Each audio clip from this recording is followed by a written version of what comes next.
ഇവിടെ വന്ന് തല്ലൂടാ പോ. അതെങ്ങനെ പോലും അവനെന്നെ രണ്ടടി അടിച്ചു. അതൊരു തീരുമാനമാക്കിട്ട് ഞാൻ ഇവിടെ പോകുന്നു. പ്രശ്നം സോൾവ് ആക്കാനാണ് ഞങ്ങളെല്ലാം ഇവിടെ ഉള്ളത്. ഒരടിക്ക് 100 റുപ്യ വെച്ച് 200 റുപ്യ കൊടുത്താൽ. എന്റെ കയ്യിൽ പൈസ ഒന്നുമില്ല. പൈസ ഇല്ലെങ്കിൽ അടിച്ചടി തിരിച്ചു കൊടുത്തോളാം.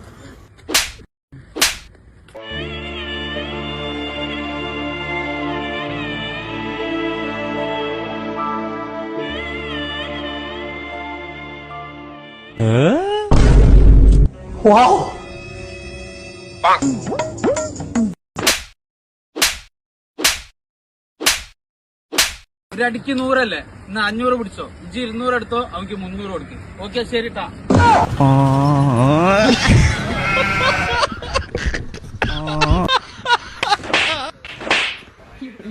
എന്റെ കയ്യിൽ 200 ചില്ലറില്ല, 500 ജന്നെ വെച്ചു.